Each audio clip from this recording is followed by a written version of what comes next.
시장에서 큰 수익을 꾸준히 내고 있는 사람들은 공통적으로 하는 말이 있습니다. 바로 추세에 맞서지 말라는 말인데요. 그만큼 시장의 방향성을 파악하는 것이 매우 중요하다는 것을 알고 계실 겁니다. 하지만 단 한 번이라도 매매를 해보신 분이라면 차트가 단순히 이렇게 직선으로만 움직이지 않는다는 점도 인지하고 계실 겁니다.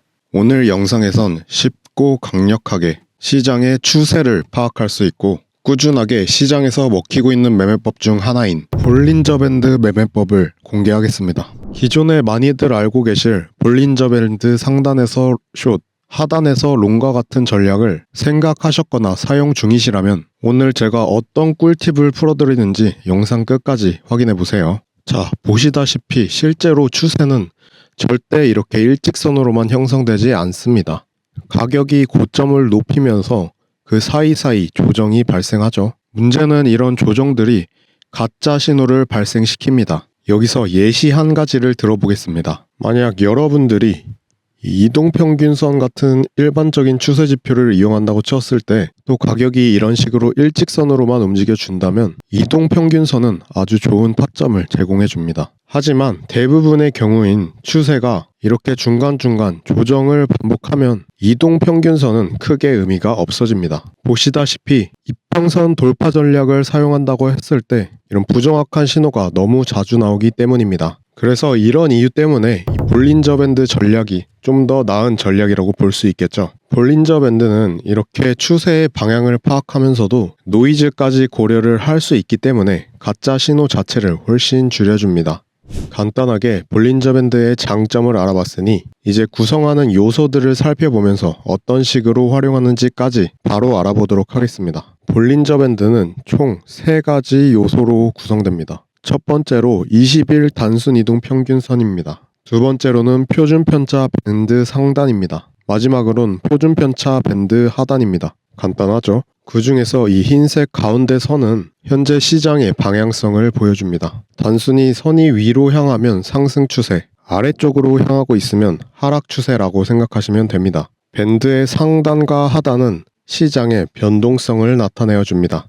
밴드가 이렇게 좁아져 있으면 변동성이 낮다라는 뜻이고 이렇게 밴드끼리 폭이 넓어지면 변동성이 높은 상황이구나 라고 보시면 됩니다. 영상 초반에서 볼린저 밴드를 100% 활용하기 위해서는 단순히 밴드 상단 숏, 밴드 하단 롱 이런 식으로 접근하는 전략은 안 된다고 말씀드렸습니다. 예를 들어 이 차트를 보겠습니다. 가운데 20일 이평선이 위를 향하고 있습니다. 그런데 가격이 밴드 상단을 돌파했습니다. 만약 이때 숏 포지션에 진입했다면 어땠을까요? 가격은 오히려 더 상승하게 되었고 결국엔 손실을 봤을 겁니다. 단순히 과매도, 과매수 전략으로 이 볼린저 밴드를 사용한다면 결국 추세에 역행하는 매매가 되기 때문입니다. 여러 번 테스트를 해본 결과 가장 효과적인 전략은 바로 볼린저 밴드 수축 전략입니다. 이 전략의 핵심은 변동성이 낮아졌을 때 가격 돌파를 예측하는 방식입니다. 시장의 변동성은 항상 낮은 상태와 높은 상태가 반복이 되고 따라서 볼린저 밴드가 이렇게 수축해서 변동성이 낮아졌을 때 우린 기회를 찾으면 됩니다. 우선 어느 정도 횡보하고 있는 차트를 찾아야 하는데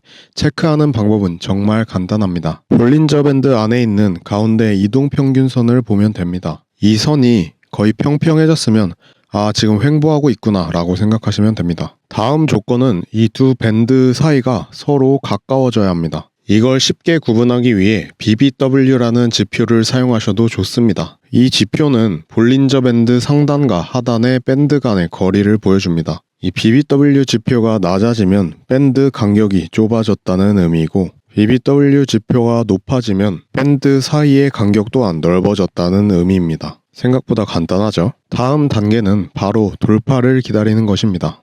우리가 체크해야 할 건 이렇게 다시 밴드가 벌어지는 순간입니다. 참고로 이건 BBW 지표로도 확인이 가능합니다. 변동성이 증가하고 있으며 돌파가 발생할 가능성이 있다는 의미입니다. 그 다음 단계는 롱숏, 어디로 돌파가 나오는지 확인을 하고 이런 눌림에 진입하는 것입니다. 그런데 이때 대부분의 트레이더들은 볼린저 밴드의 창시자도 언급한 바로 이 W 패턴이 오늘 전략 중 가장 중요한 부분 중 하나이기 때문에 집중해서 들어주세요. 지금 차트를 예시로 보면 가운데 이동평균선이 평평한 걸 확인하실 수 있습니다. 그 말인즉슨 횡보장세라는 걸 확인할 수 있고 밴드 또한 수축하고 있네요. 그런데 바로 여기서 밴드가 확장되기 시작하고 BBW 지표 또한 상승합니다. 그리고 양봉이 밴드 바깥에서 마감이 되었습니다. 여기까지 보았을 때 추가적인 상방 돌파 가능성이 높다고 볼 수 있었겠죠. 따라서 이런 구간에서 롱 포지션을 잡을 수 있었습니다. 여기서 약간의 디테일 하나 더 추가해보죠.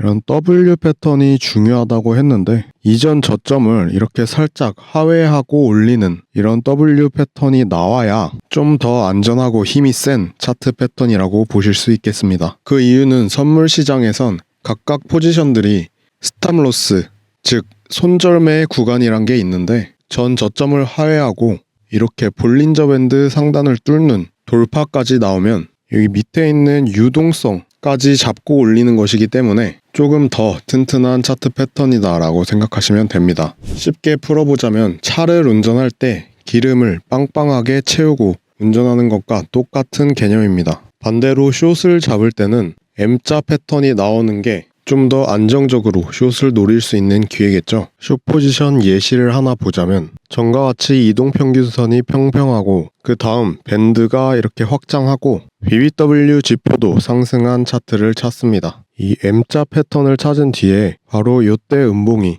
볼린저 밴드 하단 아래에서 마감을 했죠. 따라서 이 구간은 숏 포지션의 기회가 됩니다. 이제 효과적으로 익절 구간 잡는 법을 설명하겠습니다. 예를 들어 여기에서 숏 포지션을 들어갔다고 가정해 봅시다. 이때 해야 할 건 계속 잡은 숏을 유지하다가 캔들이 밴드 중앙에 이 이동평균선을 돌파했을 때 포지션을 종료하시면 됩니다. 다른 예시입니다. 여기서 롱 포지션을 잡았다면 캔들이 이 밴드 중앙에 이동평균선 아래로 이렇게 마감을 하면 그때 포지션을 종료하시면 됩니다. 오늘 알려드린 이 볼린저 밴드 매매법을 사용하시면 대부분의 수익을 보존하면서 추세가 바뀌었을 때도 너무 늦지 않게 포지션을 종료할 수 있습니다. 이렇게 해서 볼린저 밴드를 100% 활용할 수 있는 쉽고 강력한 전략을 소개해드렸는데 어떠셨나요? 영상이 도움되셨다면 구독과 좋아요 부탁드립니다. 감사합니다.